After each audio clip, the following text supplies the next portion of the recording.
قسط میں آپ اپنے ذہنوں میں سے اور اپنے دلوں میں سے دنیا کے ہر خیال اور ہر وہم کو نکال لیجیے، اور اس 1 گھنٹے کے دوران اپنا قبلہ و کعبہ فقط میرے مصطفیٰ محمد مصطفیٰ صلی اللہ علیہ وآلہ وسلم کے روضہ اقدس کو بنا لیجیے، تاکہ اس 1 گھنٹے کی نشست کے اندر ہم اس بارگاہ سے انوار و تجلیات کا نزول ہوتا ہوا اپنے تن اور من پر محسوس کر سکیں۔ تو جو آیت مبارکہ میں نے آپ سب کے سامنے تلاوت کرنے کا شرف حاصل کیا، اس میں اللہ رب العزت نے ارشاد فرمایا هو الذی ارسل رسولہ، کہ وہی رب ہے جس نے اپنا رسول بھیجا بالہدی و دین الحق کی، ہدایت دے کر اور دین حق دے کر۔ تو میرے رب، تو نے اپنے محبوب کو ہدایت دے کر اور دین حق دے کر اس دنیا میں بھیجا، تو اس کے بھیجنے کا مقصد کیا تھا؟ تو آگے اللہ رب العزت نے فرمایا لِيُظْهِرَهُ عَلَى الدِّينِ كُلِّهِ، کہ میرے محبوب آپ کو جو دین حق دے کر بھیجا اور اس کے ساتھ ہدایت دے کر بھیجی، تو آپ کو بھیجنے کا فقط ایک ہی مقصد تھا، وہ یہ کہ آپ اس دین حق کو تمام ادیان پر غالب کر دیں، تمام ادیان پر غالب کر دیں، تمام ادیان سے سر بلند کر دیں۔ اور آگے اللہ رب العزت نے فرمایا وَلَوْ كَرِهَ الْمُشْرِكُونَ، کہ خواہ مشرک اتنا ہی نہ پسند کریں اس بات کو۔ تو سب سے پہلے ہم اس آیت مبارکہ کو سمجھنے کی کوشش کریں گے کہ اس میں اللہ رب العزت نے ہم کو پیغام کیا دیا۔ تو سب سے پہلے اللہ رب العزت کی ذات نے اس آیت مبارکہ میں یہ بات ہم سب کو واضح انداز میں سمجھائی کہ میں نے اپنے محبوب حضرت محمد مصطفیٰ صلی اللہ علیہ وآلہ وسلم کو اگر اس دنیا میں بھیجا تو اس کا مقصد فقط یہ ہے کہ میرے محبوب، میں آپ کی ذات کے توسط سے، آپ کے وجود کی برکت سے، آپ کی سیرت سے، آپ کے کردار سے، آپ کے عمل سے اس دین محمدی کو تمام ادیان پر غالب کر دوں۔ تو پہلا مقصد میرے مصطفیٰ کی بعثت کا اللہ رب العزت نے ارشاد فرمایا۔ اب اس کے بعد جو دین حق آپ کے اور میرے مصطفیٰ اس دنیا میں لے کر آئے اور اس کا جو تصور آقا علیہ السلام نے قیامت تک کے لیے اپنی امت کو عطا کر دیا، اس دین کی روح یہ ہے کہ جس طرح مسجد کے اندر کی زندگی دین ہے، کیا مسجد کے اندر کی زندگی دین ہے، اسی طرح مسجد سے باہر کی زندگی بھی دین ہے۔ اسلام کا یہ کنسیپٹ آقا علیہ السلام نے ہمیں عطا کیا اور کہا کہ لوگوں، دین وہ ہے کہ جس طرح تم مسجد میں جاتے ہو اور مسجد کے اندر اپنی مکمل لائف کو تم دین سمجھتے ہو، اسی طرح مسجد کے باہر کی زندگی میں تم جو زندگی گزارتے ہو وہ ساری زندگی بھی دین ہے۔ پھر آگے آقا علیہ السلام نے جو دین کا تصور پیش کیا اور کہا کہ جس طرح ایک طرف حقوق اللہ ہے، نماز ہے، روزہ ہے، زکوٰۃ ہے، حج ہے، یہ دیگر جتنے بھی ارکان ہیں، جتنی بھی عبادات ہیں، یہ بھی دین کا حصہ ہے۔ اسی طرح معاشرے کے اندر تمہارا لین دین ہے، تمہاری تجارت ہے، تمہارے معاملات ہیں، تمہارا رویہ ہے، تمہاری معیشت ہے، تمہاری سماجیات ہیں، تمہاری سیاسیات ہیں، ان کا تعلق بھی اسی طرح دین کے ساتھ ہے جس طرح نماز، روزہ، زکوٰۃ اور حج کا تعلق دین کے ساتھ ہے۔ اور آقا علیہ السلام نے کہا کہ اگر کوئی بندہ ان دونوں میں تفریق کرے، ان دونوں میں امتیاز کرے اور فقط نماز، روزہ، زکوٰۃ اور حج کو کل دین سمجھے، تو آقا علیہ السلام نے فرمایا کہ وہ نادان شخص دین کی عالمگیریت کو اور دین کی آفاقیت کو اور دین کے حقیقی تصور کو سمجھ ہی نہیں سکا، بلکہ وہ اس سے ناآشنا۔ اور یہی حال آج کل ہماری سوسائٹی میں کہ ہم نے دین کو بالکل محدود کر دیا، فقط ظاہر تک، اور نماز، روزہ، زکوٰۃ، حج تک دین کو محدود کر دیا۔ تو اس کے بعد اگر ہم آگے چلیں تو دین کے دو حصے ہیں۔ کتنے؟ دو حصے۔ ایک پہلا حصہ جس کو ہم معمول بہ دین کہتے ہیں۔ کیا؟ معمول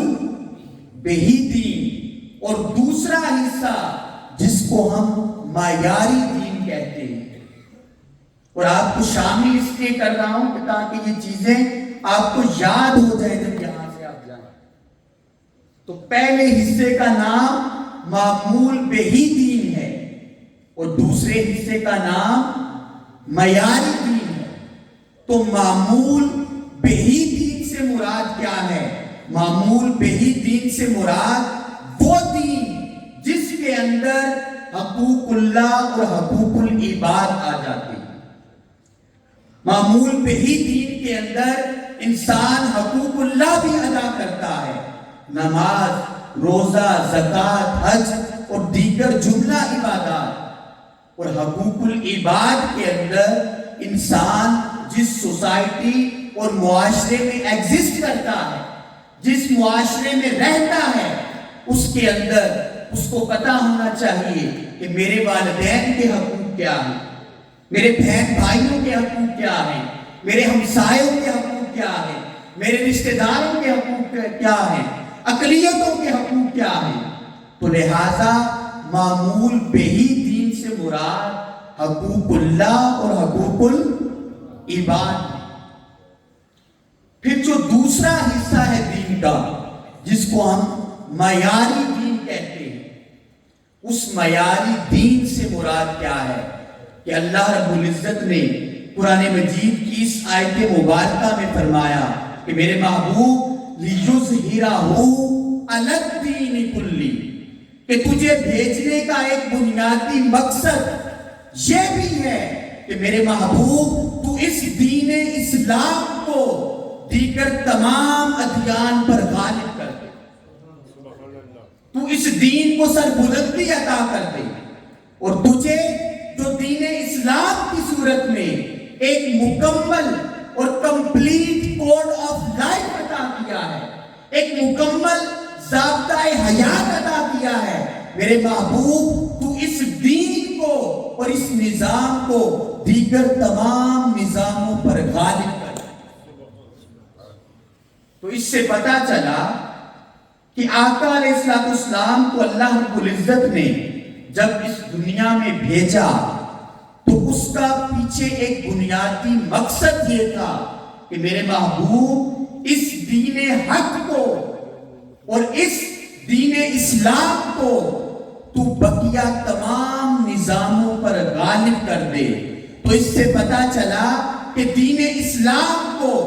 دیگر تمام مذاہب پر غالب کرنا یہ منشائے خدا بھی ہے اور بعثت مقصد مصطفیٰ. یعنی دین کو غالب کرنا یہ خدا کی منشا ہے، اور میرے مصطفیٰ کو بھیجنے کا جو اصل مقصد اور آبجیکٹو ہے اللہ کی ذات کا، وہ یہ کہ میرے محبوب تو اس دین کو کل ادیان پر غالب کر. تو اسی لیے اس آیت مبارکہ میں اللہ رب العزت کی ذات نے بڑے واضح انداز میں ہم سب کو یہ پیغام دے دیا، اور اس سے پتہ چلا کہ دین غالب کرنے کی ذمہ داری اللہ تعالیٰ نے اپنے محبوب محمد مصطفیٰ صلی اللہ علیہ وآلہ وسلم کو عطا کی. کس کو عطا کی؟ محمد مصطفیٰ صلی اللہ علیہ وآلہ وسلم کو،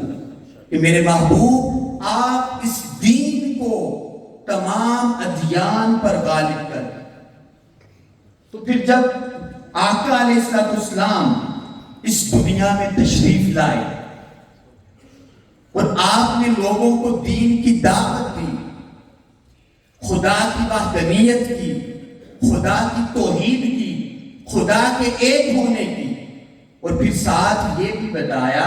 کہ میں اللہ کا آخری نبی ہوں، آخری رسول ہوں،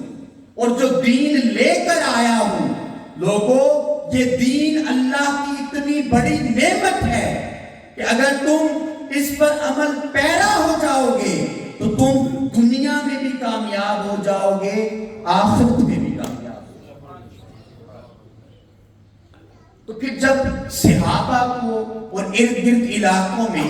آقا علیہ السلام نے دین کی دعوت دی، تو پھر ان میں سے بہت سے خوش نصیب ایسے تھے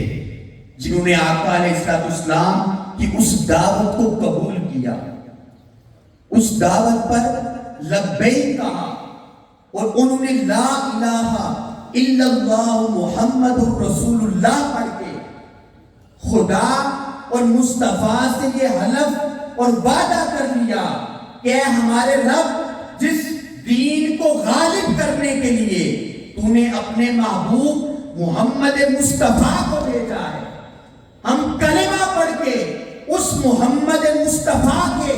دست و بازو بن رہے ہیں. اے ہمارے رب، اگر اس دین کو غالب کرنے کے لیے ہمیں اپنا تن، اپنا من، اپنا سب کچھ بھی قربان کرنا پڑا تو اے ہمارے رب، ہم سب کچھ قربان کر دیں گے اور اس دین کو باقی تمام ادیان پر غالب کر دیں گے.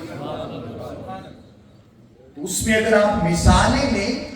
صحابہ کرام کی زندگی میں سے تو بہت سی مثالیں ہمیں ملیں گی. اگر آپ حضرت ابوبکر صدیق رضی اللہ تعالیٰ عنہ،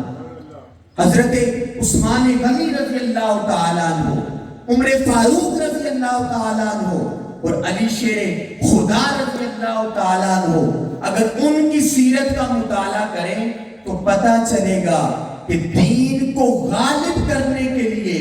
انہوں نے کتنی قربانیاں دی آقا علیہ السلام کے ساتھ.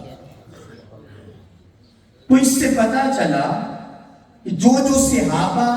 آقا علیہ السلام کے دست و بازو بن گئے تو یہاں سے ایک تحریک کی ابتدا ہو گئی،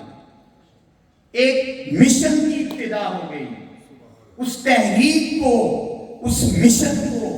ہم مشن مصطفی بھی کہہ سکتے ہیں،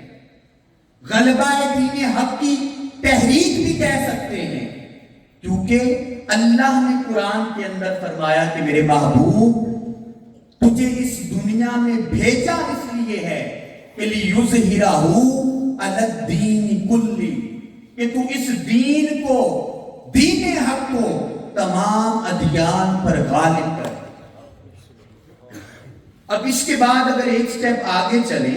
تو جن لوگوں نے آقا علیہ السلام کی دعوت کو قبول کیا، کلمہ پڑھ کر آپ کی صحبت اور سنگت میں آ گئے، آپ کے امتی بن گئے، تو وہ اس تحریک کے کارکن بن گئے. کون بن گئے؟ کارکن بن گئے. اور اس تحریک کے لیڈر اور قائد میرے مصطفیٰ محمد مصطفیٰ صلی اللہ علیہ وآلہ وسلم بن گئے۔ تو اب صحابہ نے جب کلمہ پڑھ لیا اور آقا علیہ السلام کے دست و بازو بن گئے، تو ان کا کلمہ پڑھنا ہماری طرح فقط رسمی نہیں تھا، فقط اصطلاحی نہیں تھا کہ لا الہ الا اللہ محمد رسول اللہ تو پڑھ لیا، لیکن اس کے حقیقی فیضان اور حقیقی پیغام سے معلوم ہو گئے، ایسا نہیں تھا۔ بلکہ جب انہوں نے کلمہ پڑھ لیا اور اپنی وفاداری کا اعلان کر رہے تھے تو کہا میرے مولا،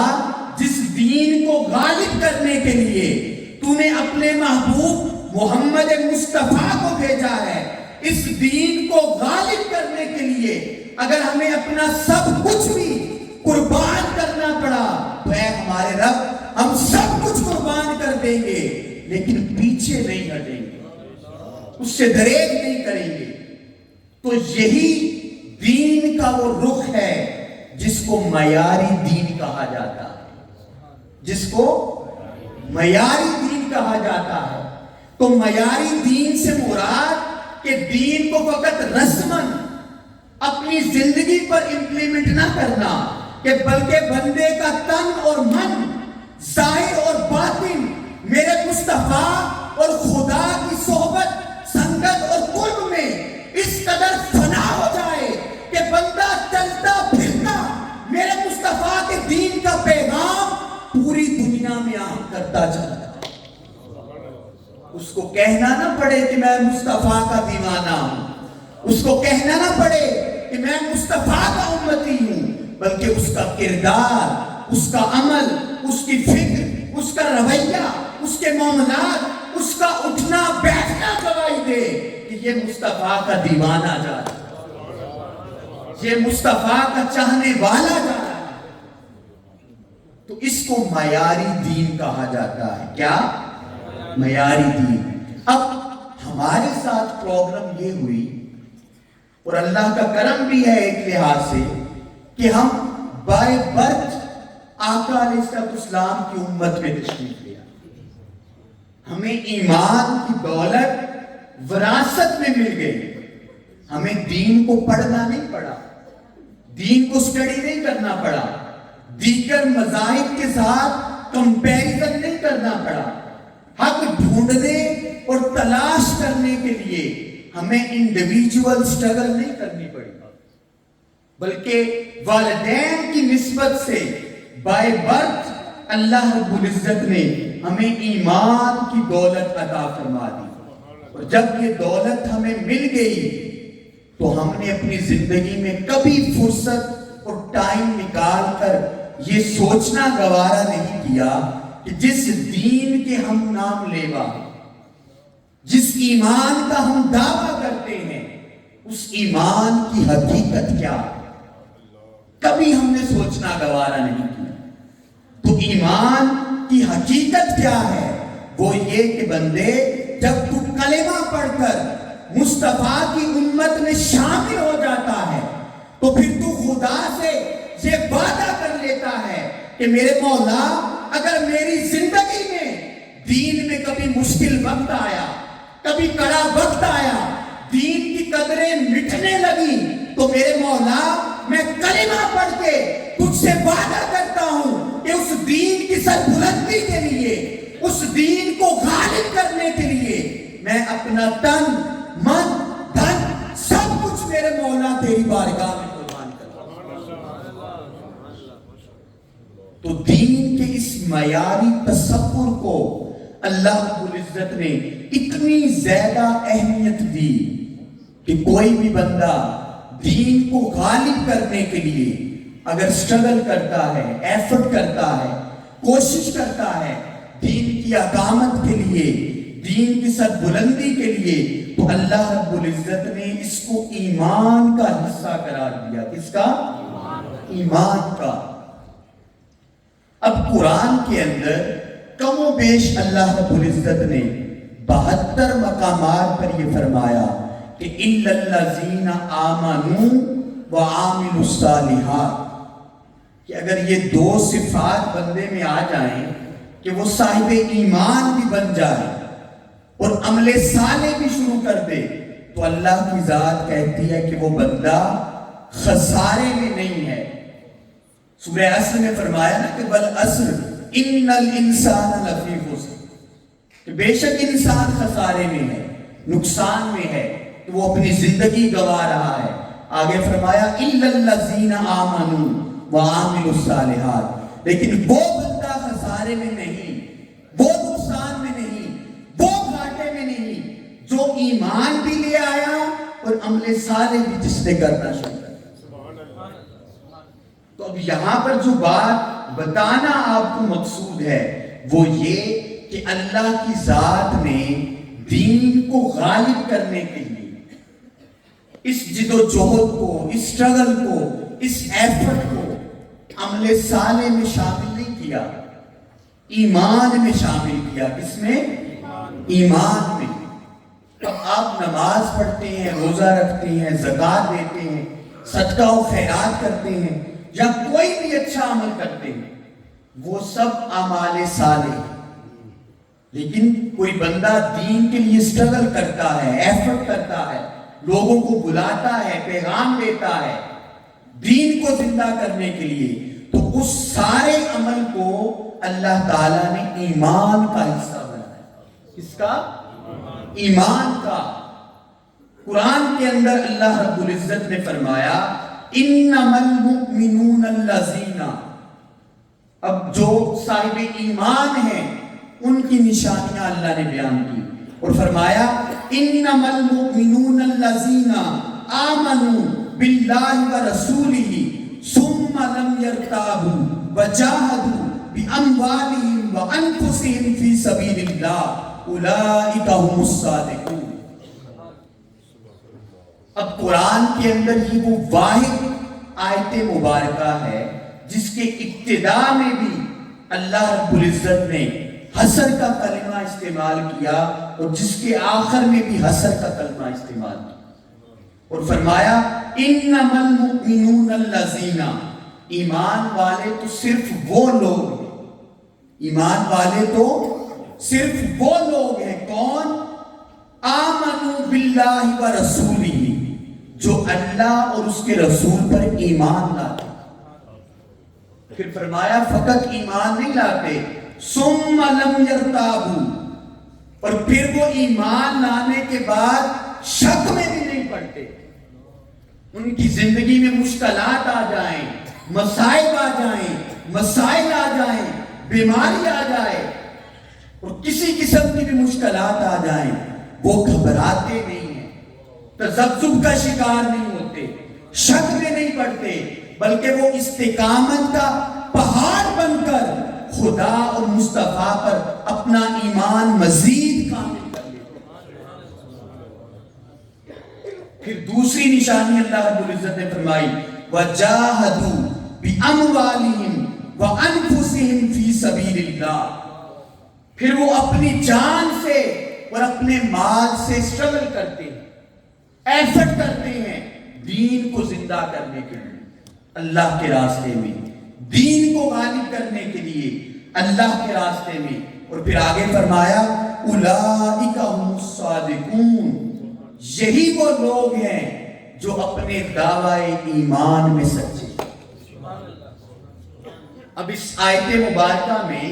اللہ کی ذات نے مومن کی تین نشانیاں بتائیں اور کہا کہ اگر یہ اس کی زندگی میں پائی جائیں گی تو وہ اپنے دعوی ایمان میں سچا ہوگا۔ پہلی نشانی کہ وہ اللہ اور اس کے رسول پر ایمان لائے اور پھر اس میں کسی قسم کا شک نہ ہو، تذبذب نہ ہو۔ اور پھر آگے دو نشانیاں اور بیان فرمائی کہ جب بندہ صاحب ایمان ہو جاتا ہے، خدا اور مصطفیٰ پر ایمان لے آتا ہے، تو اس کے بعد یہ ہو نہیں سکتا کہ وہ اپنی جان اور مال سے اللہ کے دین کو زندہ کرنے کے لیے ایفرٹ نہ کرے، اسٹرگل نہ کرے، کوشش نہ کرے۔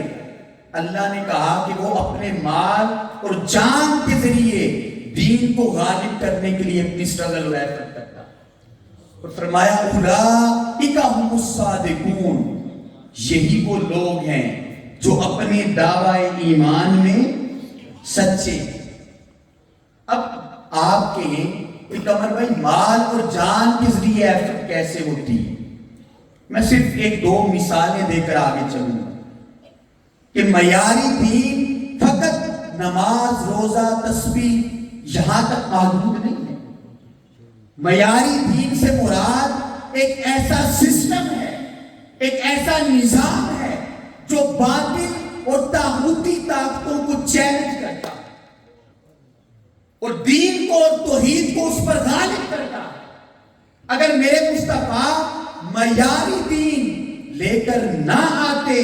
تو پھر آپ کو طائف کی وادیوں میں پتھر نہ کھانے پڑتے، شیب ابی طالب میں آپ کو قید نہ کاٹنی پڑتی،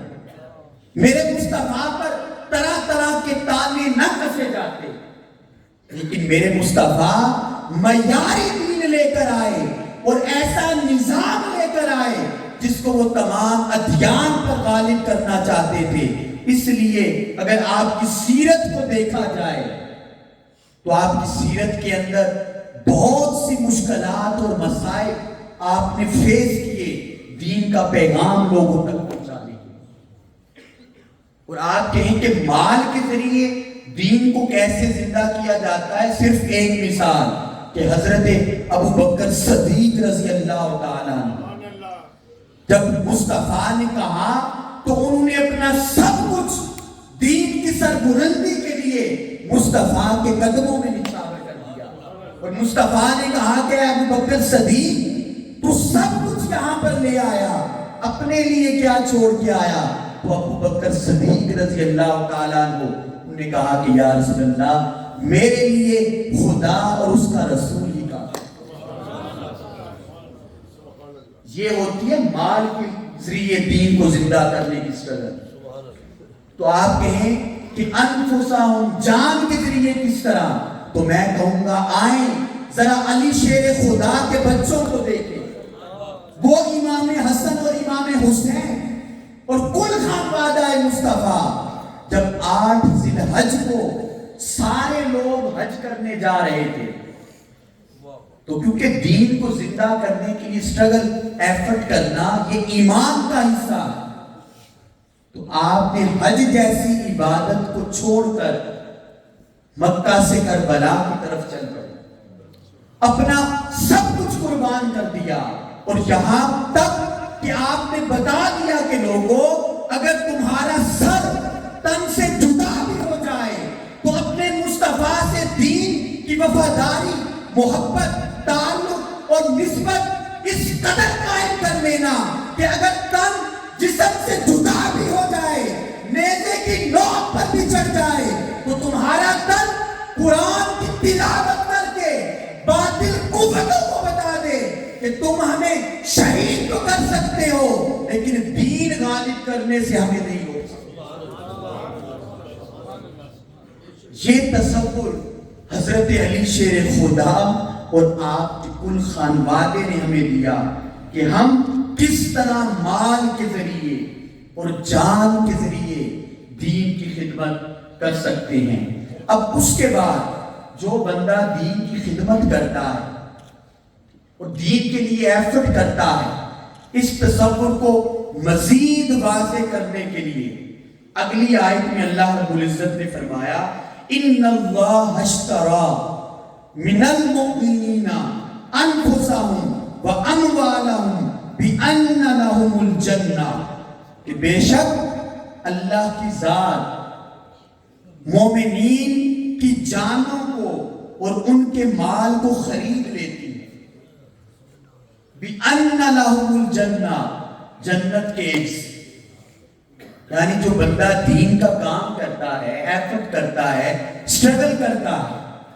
وہ اللہ سے ایک سودا کر لیتا ہے،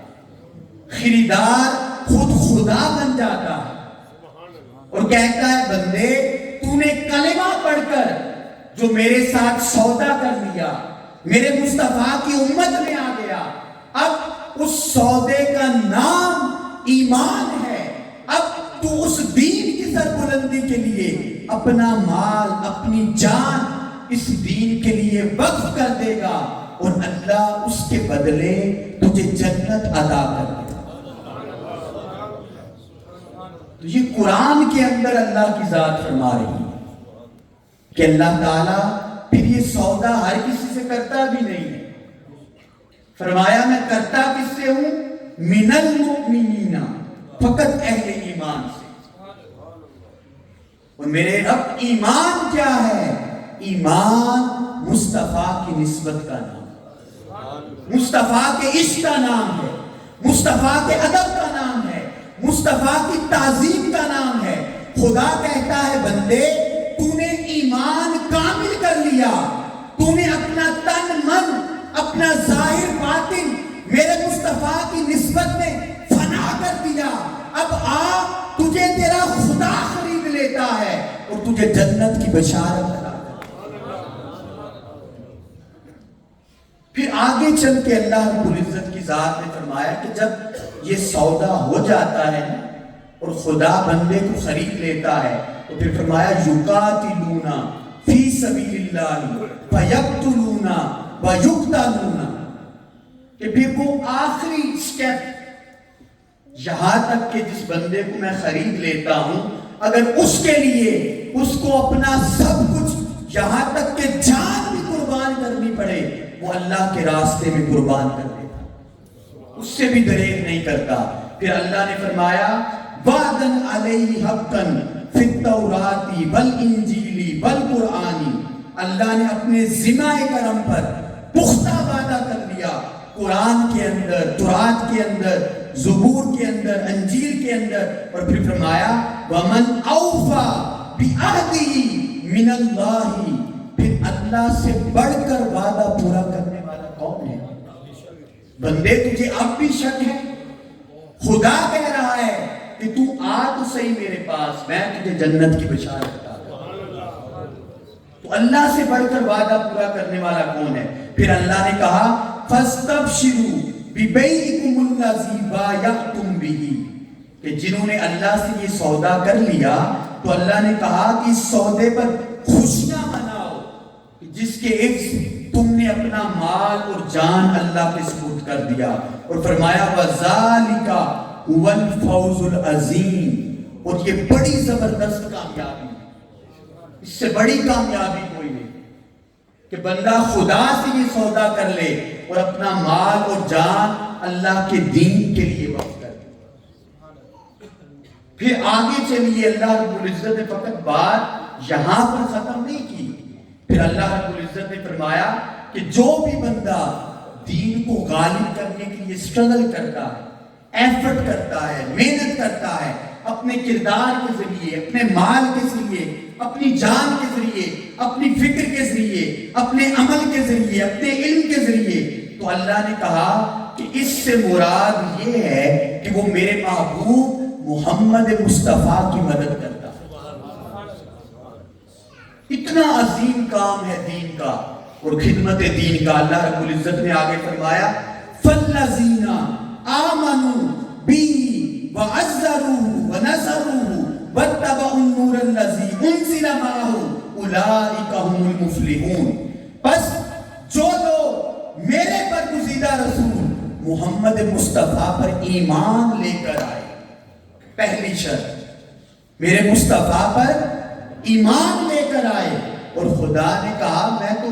توحید مانتا ہی وہ ہوں جو میرے مصطفیٰ کے وسیلے سے قبول کی جائے۔ بندہ صاحب ایمان بنتا ہی تب ہے جب وہ خدا کو ایک تو مانے، مگر مانے میرے مصطفیٰ کی نسبت کے ذریعے،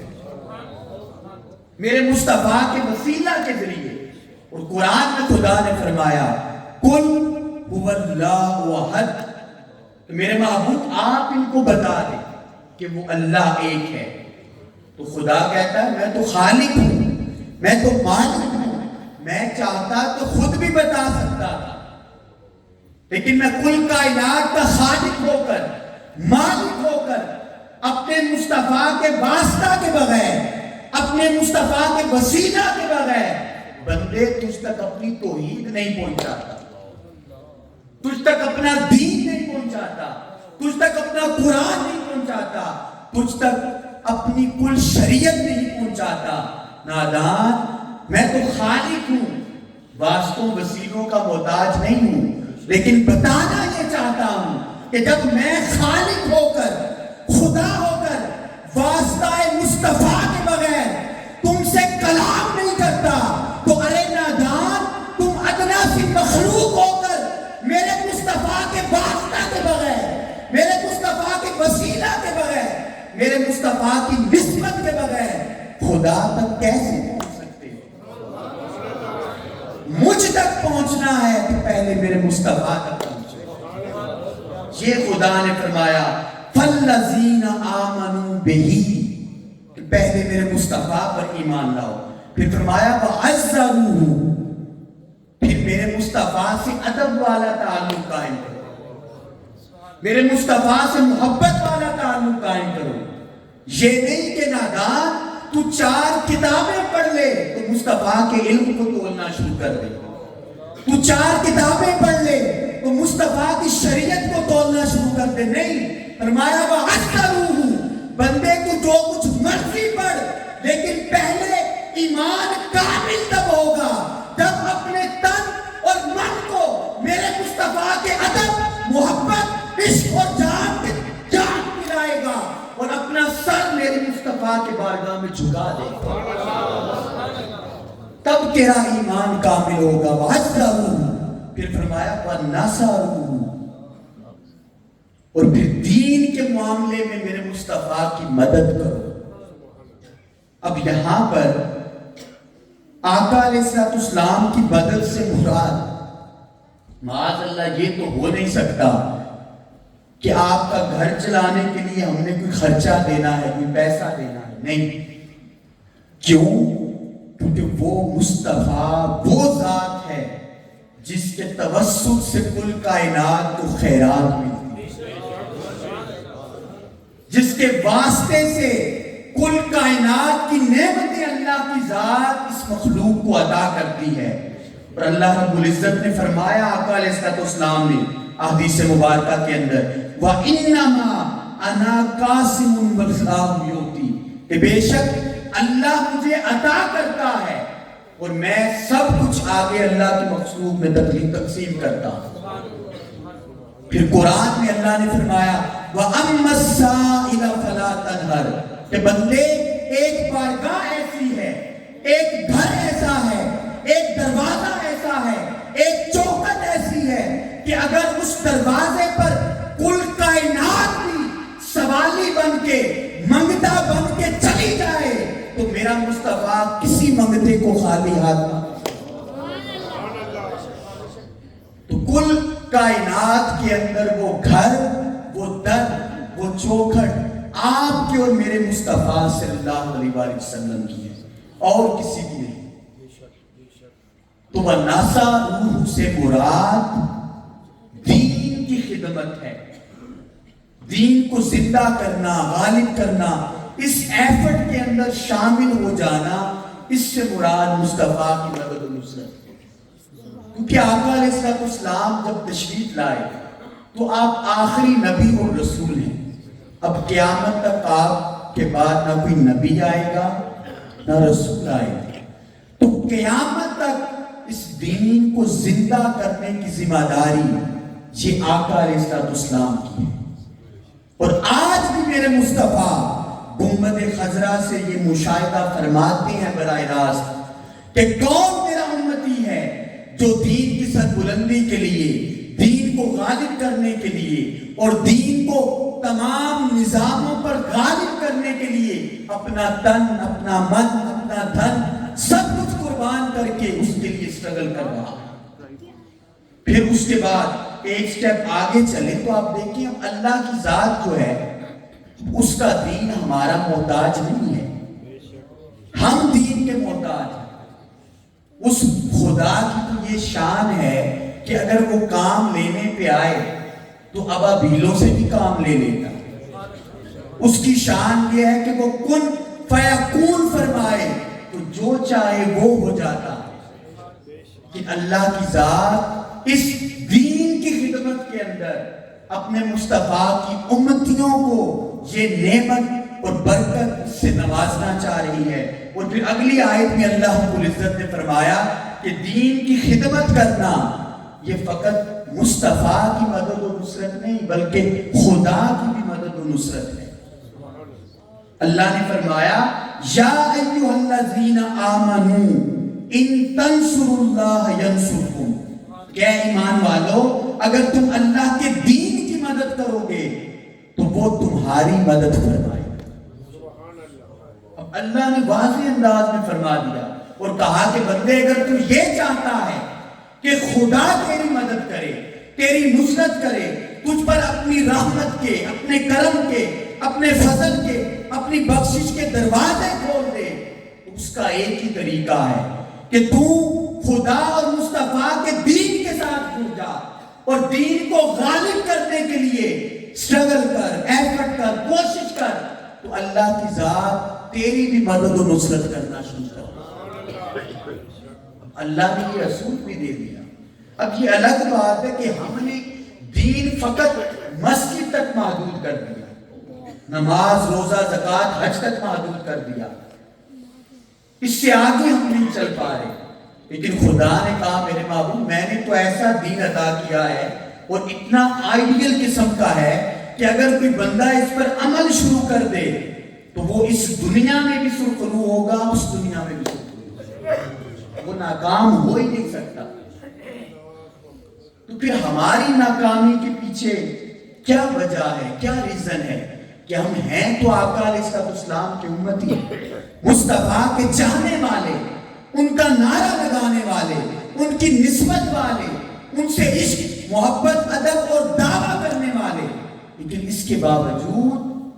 ہم زوال کی طرف جا رہے ہیں، تباہی کی طرف جا رہے ہیں، ناکامیوں کی طرف جا رہے ہیں. تو اس کی ریزن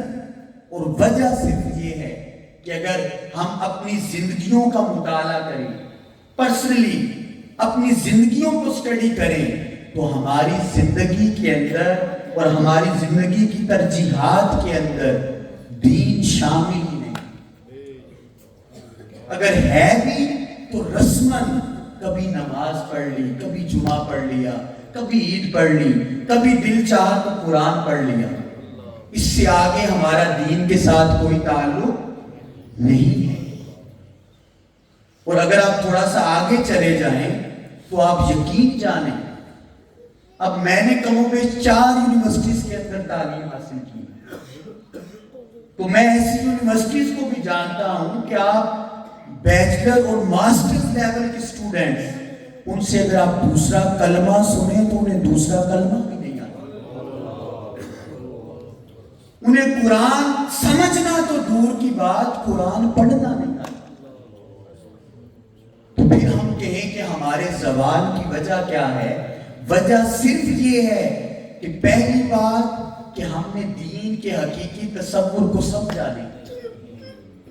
آج ہم فتویٰ بازی میں چلے گئے، لوگوں کو توڑنے میں چلے گئے، فرقہ واریت میں چلے گئے، نفرت میں چلے گئے، اسی کو ہم نے دین سمجھ لیا. حالانکہ دین کے اندر نہ توڑنے کی بات ہے، نہ گالی گلوچ کی بات ہے، نہ فتوے کی بات ہے، نہ لوگوں کو تقسیم کرنے کی بات ہے، بلکہ دین تو کہتا ہے کہ جو بندہ میرے مصطفیٰ کا امتی بن جاتا ہے اس کا تن، من، دھن سب کچھ اللہ کی مخلوق کے لیے باعث خیر اور باعث نفع بن جاتا ہے. وہ جدھر جاتا ہے علم، امن اور محبت کی بات کرتا ہے. وہ لوگوں کو توڑنے کی نہیں، لوگوں کو جوڑنے کی بات ہے. دین تو کہتا ہے میں ایسا امتی بناتا ہوں کہ جس کی زبان سے دوسرے کے لیے گالی نہیں ہوتی،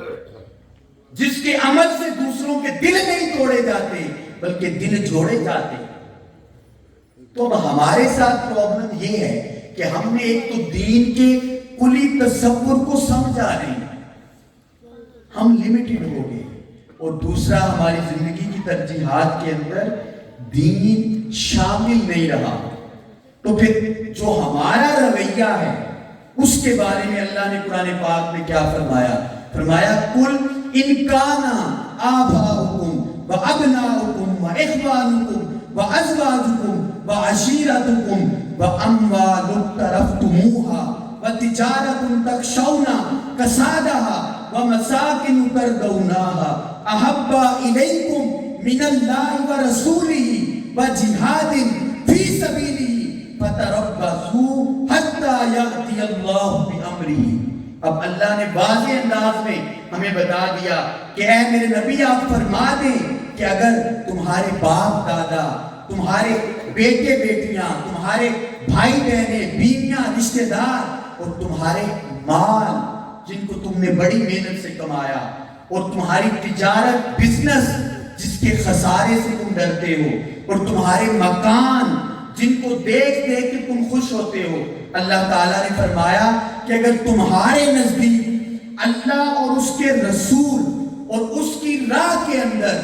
جہاد کے لیے اسٹرگل کرنا، ایفرٹ کرنا، دین کو غالب کرنا، اگر ان تینوں چیزوں سے زیادہ محبوب دنیا کی محبتیں ہو گئیں تو اللہ نے فرمایا پھر انتظار کرو یہاں تک کہ اللہ اپنا حکم عذاب لے آئے۔ اب اللہ نے پہلے 5-6 محبتیں بتائیں، اپنے والدین سے، اولاد سے، بیوی بچوں سے، رشتہ داروں سے، اپنے بزنس سے، اپنے گھروں سے۔ اللہ نے کہا کہ یہ محبتیں اگر میرے اور میرے رسول اور دین کی محبت پر غالب آ گئی تو پھر انتظار کرو کہ اللہ کا عذاب ہوگا۔ اور اگر کوئی بندہ انہی محبتوں کو اعتدال اور توازن میں رکھتے ہوئے اپنی اولاد سے بھی محبت کرے، والدین سے بھی کرے، رشتہ داروں سے بھی کرے، بزنس سے بھی کرے، اپنے گھر سے بھی کرے، خدا اور مصطفیٰ سے بھی کرے اور دین کو زندہ کرنے کے لیے اپنی ایفرٹ بھی کرے تو پھر یہ ساری محبتیں عبادت بن جاتی ہیں۔ لیکن اگر دنیا غالب آ جائے اور انسان کے من سے دین نکل جائے تو یہ ساری محبتیں انسان کے لیے فتنہ بن جاتی ہیں، انسان کے لیے مشکلات کھڑی کر دیتی ہیں۔ مثال کے طور پر اگر بندہ جب بڑا ہوتا ہے، اس کے بچے ہوتے ہیں، وہ تھوڑے پیسے کماتا ہے، گزارا کرتا ہے، لیکن بچے جب بڑے ہوتے ہیں، خرچہ بڑھتا ہے تو بندہ پھر حلال اور حرام کی تمیز چھوڑ دیتا ہے، پیسہ زیادہ اکٹھا شروع کرنا کر دیتا ہے۔ پھر بندہ جب کاروبار کرتا ہے، بزنس کرتا ہے، پھر ایسا کرتا ہے کہ نہ اس کو نماز یاد رہتی ہے، نہ قرآن، نہ دین، نہ ادب، نہ محبت، نہ رشتہ داری، تو وہ پیسہ انسان کے لیے بجائے نعمت کے وہ زحمت بن جاتا ہے۔ تو اس کو اللہ تعالیٰ نے قرآن کے اندر بڑے واضح انداز میں اس چیز کو بیان کیا۔ تو اس سے پتہ چلا کہ دین کو غالب کرنا، اس کے لیے ایفرٹ کرنا، اسٹرگل کرنا، اس کے بغیر ہمارے پاس کامیابی کے لیے دوسرا کوئی راستہ نہیں۔ ہمیں کل بھی خدا اور مصطفیٰ کی طرف پلٹنا ہوگا۔ اگر آج ہم اپنی زندگیوں کو تبدیل کرنا چاہتے ہیں، زوال سے عروج کی طرف جانا چاہتے ہیں، اپنے معاشرے اور سوسائٹی کو کامیابی کی طرف لے کر جانا چاہتے ہیں، اپنے معاشرے کو ایک ماڈرن معاشرہ بنانا چاہتے ہیں، تو اس کا ایک ہی راستہ ہے کہ ہمیں خدا اور مصطفیٰ کی طرف پلٹنا،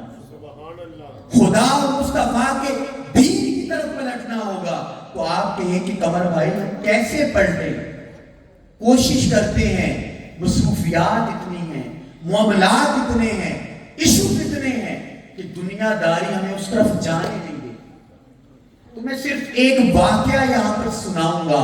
کوٹ کروں گا، آپ دھیان سے سنیں گے تو آپ کا ایمان تازہ ہو جائے گا۔ اس کے بعد میں اختتام کروں گا کہ آقا علیہ السلام مدینہ میں تشریف فرما تھے۔ کہاں پر؟ مدینہ۔ اور آپ مدینہ سے 13-14 میل فاصلے پر ایک بستی تھی، وہاں سارے کافر اور مشرک تھے۔ وہاں سے 2-4 نوجوان گھومتے گھومتے مدینہ چلے گئے۔ جب چلے گئے تو ان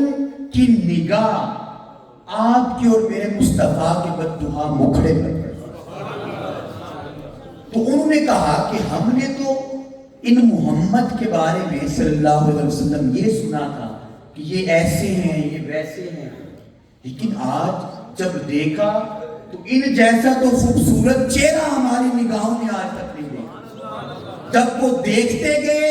سیدھا میرے مصطفیٰ کے قدموں سے لپٹ گئے اور کہا یا رسول اللہ ہمیں کلمہ پڑھا کر آپ اپنی امت میں شامل کریں۔ اب انہوں نے نہ نماز پڑھی تھی، نہ قرآن پڑھا تھا، نہ تلاوت کی تھی، نہ واعظ سنا تھا،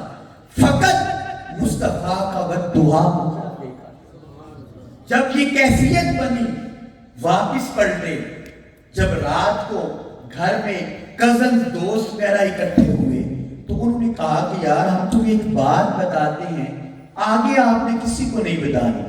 پھر انہوں نے وہ سارا ماجرا سنایا کہ وہ محمد تو اتنے خوبصورت ہے، جب ہم نے دیکھا ہم دیکھتے ہی رہ گئے۔ تو پھر انہی نوجوانوں میں سے ان کا ایک کزن، جب اس کے اندر یہ تجسس پیدا ہوا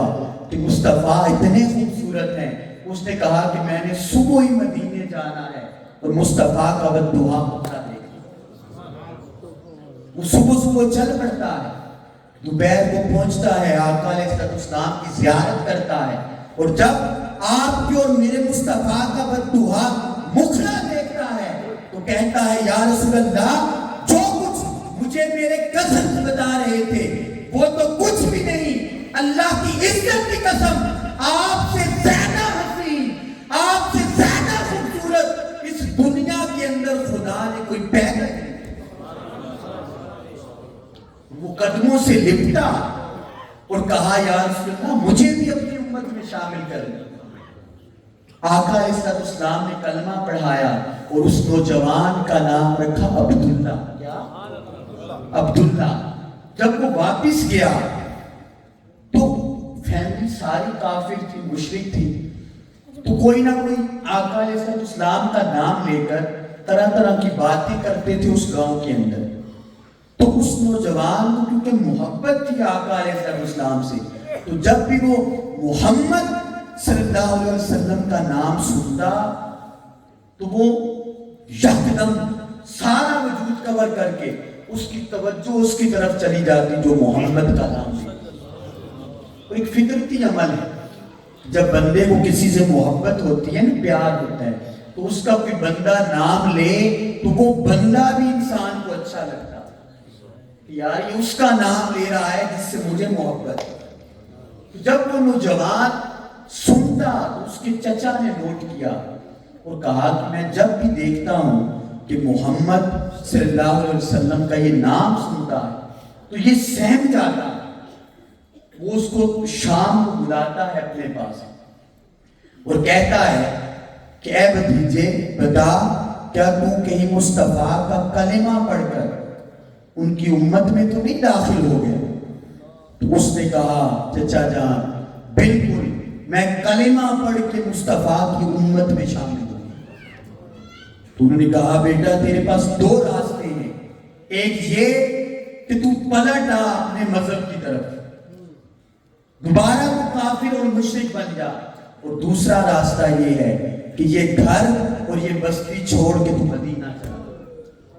اس نے کہا چچا جان میں جس محمد کا کلمہ پڑھ کے آیا ہوں، اللہ کی عزت کی قسم میری گردن تو کٹ سکتی ہے لیکن پلٹ کر میں کافر اور مشرک نہیں بن سکتا۔ تو پھر چچا اور اس کی ماں بھی پاس تھی، اس نے کہا نہیں پڑھ سکتے تو آپ جاؤ گھر چھوڑ کے بستی چھوڑ کے، یہ گھر ہمارا بستی ہماری۔ اس نے کہا ٹھیک ہے میں چھوڑ کے چلا جاتا۔ تو چچا نے کہا اس طرح نہیں، یہ لباس بھی تو نے ہمارا پہنا، یہ کپڑے بھی تو نے ہمارے پہنے ہیں، یہ کپڑے بھی اتار اور لباس بھی اتار اور اس کے بغیر مدینہ جا تاکہ محمد کو پتا چلے کہ جو ان سے محبت کرتا ہے ہم اس سے سلوک کیا کرتے ہیں۔ وہ اس کے تن سے کپڑے بھی اتروا دیتے ہیں۔ اس کی ماں ہوتی تو کافر ہے، مشرک ہے، لیکن اپنا دوپٹہ اتار کے اس کے دو حصے کر کے بیٹے کو دیتی ہے، بیٹا ایک سے سطر ڈھانپ لو اور دوسرے کو اپنے تن پہ لے۔ وہ چادر لے کر دو دوپٹے لے کر اپنا سطر ڈھانپتا ہے، اپنا جسم ڈھانپتا ہے اور گھر سے رات کو روانہ ہوتا ہے۔ اور جب پوری رات وہ نوجوان کپڑوں کے بغیر صرف چادر میں چلتا چلتا صبح فجر کے وقت مدینہ میں پہنچتا ہے تو آقا علیہ الصلوۃ والسلام مسجد میں تشریف فرما ہوتے ہیں. وہ نوجوان دروازے پہ کھڑا ہو جاتا ہے اور جب میرے مصطفیٰ کی نگاہ پڑتی ہے تو میرے مصطفیٰ اس عبداللہ کو اپنے پاس بلاتے ہیں اور کہتے ہیں عبداللہ تمہارا یہ حال کس نے کیا؟ تو پھر وہ عبداللہ سارا ماجرا آقا علیہ السلام کو سناتا ہے. جب آقا علیہ السلام سنتے ہیں تو آقا علیہ السلام کی آنکھوں سے آنسو بہنا شروع ہو جاتے ہیں, صحابہ کرام رونا شروع ہو جاتے ہیں اور پھر آقا علیہ السلام صحابہ کو کہتے ہیں کہ میرے صحابہ آج کے بعد اس نوجوان کو عبداللہ نہیں کہنا بلکہ ذوالبجادین کہنا. کیا کہنا ہے؟ ذوالبجادین کہنا ہے. تو ذوالبجادین سے مراد دو چادروں والا, دو چادروں والا. تو آقا نے کہا کہ اب قیامت تک کوئی بھی نوجوان میری امت کے اندر مجھ سے محبت کا دعویٰ کرے, عشق کا دعویٰ کرے, ادب کا دعویٰ کرے, نسبت کا دعویٰ کرے تو اس کو کہنا کہ ذوالبجادین کا قصہ پڑھ لے, ذوالبجادین کا واقعہ پڑھ لے. آج ہم یہ کہتے ہیں کہ ہمارے پاس ٹائم نہیں ہے, مصروفیات بہت زیادہ ہیں, معاملات بہت زیادہ ہیں. ذوالبجادین کہتا ہے کہ بندے ہو دعویٰ محبت مصطفیٰ کا, ہو دعویٰ نسبت مصطفیٰ کا, ہو دعویٰ عشق مصطفیٰ کا, تو دنیا کیا مصطفیٰ کے دیوانے دنیا کو ٹھوکر مار کے مصطفیٰ کے لیے اپنا سب کچھ قربان کر دیں. جب آقا علیہ السلام نے ذوالبجادین نام رکھا تو اس کے بعد اس ذوالبجادین کو اپنے اصحاب صفہ میں شامل کر دیا. تو پھر جب فجر کے بعد آپ پڑھ کے نکلتے تو ذوالبجادین مسجد کے دروازے پر کھڑا ہو کر اونچی اونچی آواز میں کہتا اللہ اللہ اللہ. آپ بھی 5 دفعہ کہیں گے تاکہ ذوالبجادین کے فیض کی خیرات ہمیں بھی کچھ مل جائے. کیا کہتا؟ اللہ اللہ اللہ اللہ اللہ اللہ اللہ اللہ اللہ.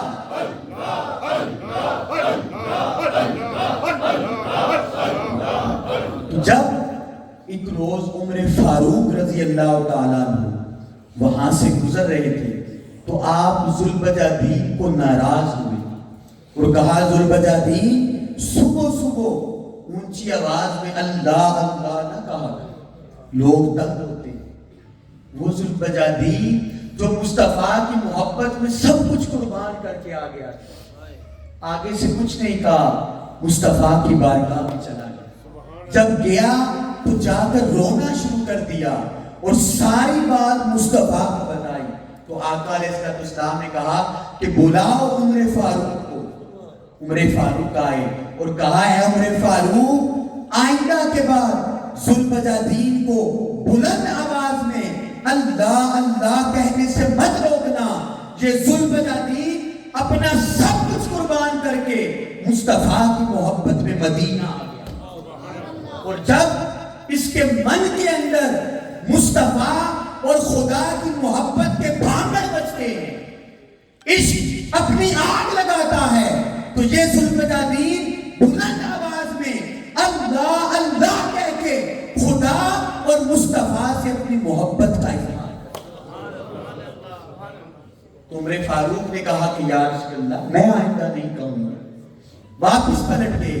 وہی ذوالبجادین جب ایک دن اکثر غزوات میں جاتا آقا علیہ السلام کے ساتھ تو ایک غزوہ میں بیمار ہو گئے.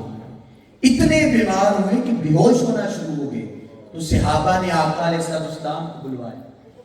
اور اگر آپ مطالعہ کریں حدیث کے اندر تو آقا علیہ السلام جب ذوالبجادین کے خیمے میں گئے تو زمین پر بیٹھ گئے. ذوالبجادین کا سر مبارک اپنی گردن میں رکھا اور رونا شروع ہو گئے اور کہا میرے ذوالبجادین تجھے کیا ہوا؟ جب ذوالبجادین نے آنکھیں کھولی تو دیکھا کہ تاجدار مصطفیٰ کا چہرہ ہے. تو کہا یا رسول اللہ ایک علی شیر خدا خدا تھا جو دنیا میں آیا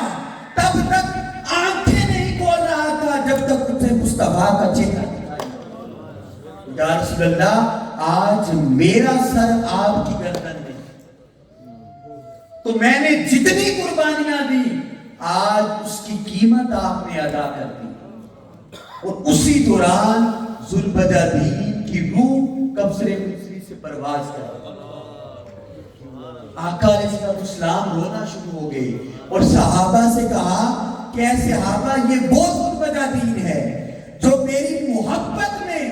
سب کچھ چھوڑ کر مدینہ آ گیا، حتیٰ کہ آج اس کی جان چلی گئی۔ تو کہا آج ذوالبجادین کو غسل بھی میں خود دوں گا، اس ذوالبجادین کو کفن بھی میری کملی کا پہنایا جائے گا، اس کا جنازہ بھی میں خود پڑھاؤں گا، اور پھر قبر کے اندر بھی میں خود اتاروں گا۔ اور جب قبر میں اتارنے کا وقت آیا تو مصطفیٰ خود پہلے قبر انبر میں اتر گئے اور اپنے ہاتھوں سے ذوالبجادین کو قبر کے اندر اتار، اور اتارنے کے بعد خدا کی بارگاہ میں ہاتھ اٹھائے اور کہا کہ میرے رب آج ذوالبجادین تیری بارگاہ میں پیش ہو گیا، میرے رب میں اس ذوالبجادین سے راضی ہوں، تو بھی اس ذوالبجادین سے راضی ہوں۔ جب عمر فاروق رضی اللہ تعالیٰ عنہ نے یہ سب کچھ دیکھا تو دھاڑے مار مار کے رونا شروع کر دیا اور کہا اے ذوالبجادین مجھے نہیں معلوم تھا کہ مصطفیٰ تجھ سے اتنی محبت کرتے ہیں، کاش آج تیری جگہ پر میں عمر فاروق ہوتا اور مصطفیٰ کہتے کہ میرے رب میں عمر فاروق سے راضی ہوں۔ ذوالبجادین نے ہمیں بتا دیا کہ بندے دنیا کی مصروفیت کچھ نہیں، دنیا کے معاملات کچھ نہیں، اس نفسا نفسی کے دور کے اندر، اس فتنوں کے دور کے اندر، مال و دولت کے حوث کے دور کے اندر آج بھی اگر آپ کہیں کہ قمر بھائی ہم ذوالبجادین کی محبت والی خیرات سمیٹنا چاہتے ہیں، مصطفیٰ کی محبت ادب اور عشق کے جام اپنے تن اور من کو پلانا چاہتے ہیں، تو آپ بتائیں، اور دین کی خدمت کرنا چاہتے ہیں تو اس کا طریقہ کیا ہے؟ تو میں کہوں گا کہ اس کا پہلا اصول یہ ہے کہ آج کے اس پرفتن دور کے اندر اگر اپنا ایمان بچانا چاہتے ہو، دین بچانا چاہتے ہو، نسلوں کا تحفظ چاہتے ہو، تو کسی نہ کسی کی نسبت میں چلے جاؤ، کسی نہ کسی اللہ والے کے قرب میں چلے جاؤ، اس کی صحبت میں چلے جاؤ، وہ اللہ والا تمہیں خدا اور مصطفیٰ تک پہنچائے۔ تو آپ کہیں کہ قمر بھائی آپ نے 1 گھنٹہ لگا کے ہمیں بات سمجھائی تو نسبت بھی بتا دی، تو ہمیں کوئی ایسا نسبت والا بھی بتا دے جو آپ کی نظر میں ہو۔ تو میں کہوں گا کہ ہم منہاج القرآن والے یہ نہیں کہتے کہ ہم ہی سب کچھ ہیں، نہیں بابا، جو آپ کے من کو اچھا لگے اس کی صحبت اور قربت میں چلے گا۔ لیکن پھر بھی اگر آپ کہیں کہ اگر ہم منہاج القرآن کو جوائن کریں، شیخ الاسلام کو جوائن کریں، تو اس کی ریزن کیا ہے، اس کی وجہ کیا ہے؟ تو میں کہوں گا کہ آج کے اس دور کے اندر داتا کی نگری میں، لاہور کی سرزمین پر منہاج القرآن اور شیخ الاسلام کی صورت میں میرے مصطفیٰ کے فیض کا ایک چشمہ بہ رہا، حضور غوث العظم کے فیض کا ایک چشمہ بہ رہا ہے، اور ایسا چشمہ ہے کہ جس سے مشرق سے لے کر مغرب تک، شمال سے لے کے جنوب تک پوری دنیا کے اندر لوگ اپنے اپنے ضرب کے مطابق اس چشمے سے فیض حاصل کر رہے ہیں۔ اگر آپ منہاج القرآن کو اسٹڈی کریں، منہاج القرآن کو سرچ کریں، اس کو دیکھیں، پڑھیں، سنیں، تو آپ کو پتا چلے گا کہ منہاج القرآن میرے مصطفیٰ کے فیضان کا وہ چشمہ ہے جہاں سے آپ کو خدا اور مصطفیٰ کی محبت، ادب اور تعظیم کے جام پلائے جائیں گے، جہاں سے صحابہ کی محبت اور ادب کے جام پلائے جائیں گے، جہاں سے اہل بیت کی محبت ادب اور تعظیم کے جام پلائے جائیں گے، جہاں پر اولیاء و صالحین کی نسبت اور محبت کے جام پلائے جائیں گے، جہاں پر آپ کو قرآن کی محبت اور قرآن کے نور کے جام پلائے جائیں گے۔ نہج القرآن آج کے دور کے اندر اللہ کی وہ نعمت ہے کہ جہاں پر آپ کو دوسروں کے لیے گالی دینا نہیں سکھایا جائے گا، بلکہ دوسروں کے لیے محبت، ادب اور چاشنی سکھائی جائے گی۔ آپ کی ذات کو، آپ کے کردار کو، آپ کی فکر کو، آپ کے عمل کو، آپ کے رویوں کو، آپ کے معاملات کو ایسا پروان چڑھایا جائے گا کہ آپ کا وجود اللہ اور اس کی مخلوق کے لیے باعث خیر اور باعث نفع بن جائے۔ تو لہٰذا دین کا اسٹوڈنٹ ہونے کے ناطے میرا فرض بنتا ہے کہ اس منصب پر بیٹھ کے میں آپ کو وہ راستہ بتاؤں اور دکھلاؤں کہ جس طرف آپ جائیں تو آپ خیر ہی خیر کو سمیٹیں، آپ کے دلوں سے، آپ کے ذہنوں سے نفرت ختم ہو جائے، بغض ختم ہو جائے، تنگ نظری ختم ہو جائے، نفرت ختم ہو جائے، آپ لوگوں کو توڑنے والے نہیں، لوگوں کو جوڑنے والے۔ تو لہٰذا آج کے دور کے اندر اگر یہ فیض لینا چاہتے ہیں تو اللہ کی عزت کی قسم آئیں، منہاج القرآن سے جڑیں۔ منہاج القرآن آپ کو مصطفیٰ اور خدا کی بارگاہ تک پہنچا دے۔ اور اگر آپ معیاری دین کی وہ خدمت، ایفرٹ، اسٹرگل اور کوشش کرنا چاہتے ہیں جس کے ذریعے ہم مصطفیٰ کے دین کو دیگر تمام نظاموں پر غالب کر دیں، وہ حضور سیدی شیخ الاسلام کی پوری زندگی کی ایفرٹ اور اسٹرگل کا مقصد ہی یہ ہے کہ ہم مصطفیٰ کے دین کو، مصطفیٰ کے مشن کو ایک جدید اور ماڈرن طریقے سے پوری دنیا پر غالب کر دیں۔ تو لہٰذا آج کی اس نشست کا یہی پیغام ہے کہ رمضان المبارک کی ان پر نور سالوں کے اندر آپ قرآن کا نور سمیٹنا چاہتے ہیں اور اپنی ذات کو باعث نفع بنانا چاہتے ہیں تو آئیں، ان 5 روزہ دروس کے اندر آپ خود بھی تشریف لائیں، اپنے بچوں کو بھی لائیں، فیملی کو بھی لائیں، اہل محلہ کو بھی لائیں۔ آپ دیکھیں نا روٹین میں ہم نے اگر شاپنگ کرنے جانا ہو تو ہم ساتھ میں 4-5 دوست لے کے چلے جاتے ہیں، شادی پہ جانا ہو تو ہم 4-5 دوست لے کے چلے جاتے ہیں، لیکن جہاں پر میرے مصطفیٰ کی اہل بیت، صحابہ کرام کی ادب، محبت اور پیار کی خیرات تقسیم ہو رہی ہو تو پھر ہم وہاں پر اپنے دوستوں کو کیوں نہ لے کر جائیں۔ تو لہٰذا کل انشاءاللہ تعالی ہمارے جو اسکالر تشریف لائیں گے محترم علامہ محمد مہتاب راجپوت صاحب، وہ گفتگو فرمائیں گے سوشل میڈیا اور ہماری ذمہ داری۔ بہت پیارا اور خوبصورت موضوع ہے، اس کو سننے کے لیے آپ خود بھی تشریف لائیں، اپنے دوستوں کو بھی لے کر آئیں، اپنی فیملی کو بھی لے کر آئیں، اپنے اہل محلہ اور اہل علاقہ کو بھی لے کر آئیں۔ یہ ذمہ داری صرف تحریک منہاج القرآن اور ان کی کارکنان کی نہیں ہے، بلکہ ہر فرد ان دروس کو کامیاب کرنے کے لیے اپنی ایفرٹ اور کوشش اور اسٹرگل کریں۔ تو یہاں پر میں آپ سے یہ تو نہیں کہوں گا کہ آپ مجھ سے وعدہ کریں، کہ وعدہ خلافی ہو بھی سکتی ہے، انسان ہے اور ہم مسجد میں بیٹھے، لیکن صرف اپنے ایمان کو تقویت دینے کے لیے آپ صرف ہاتھ کھڑا کریں گے اور میرے ساتھ عہد کریں گے کہ ہم انشاءاللہ تعالی کوشش کریں گے، اپنے ہاتھ کھڑا کریں سب دوست کہ ہر دوست اپنے ساتھ کم از کم 1 یا 2 دوست لے کر آئے گا، لے کر آئیں گے۔ ہماری زبان سے کسی کے لیے گالی نہیں ہوگی، ہمارے دلوں کے اندر کسی کے لیے حسد، بغض اور اناد نہیں ہوگا، ہم لوگوں کو توڑنے والے نہیں، لوگوں کو جوڑنے والے بنیں گے۔ ہمارا وجود اللہ کی مخلوق کے لیے باعث خیر اور باعث نفع ہوگا، یہ عہد کرتے ہیں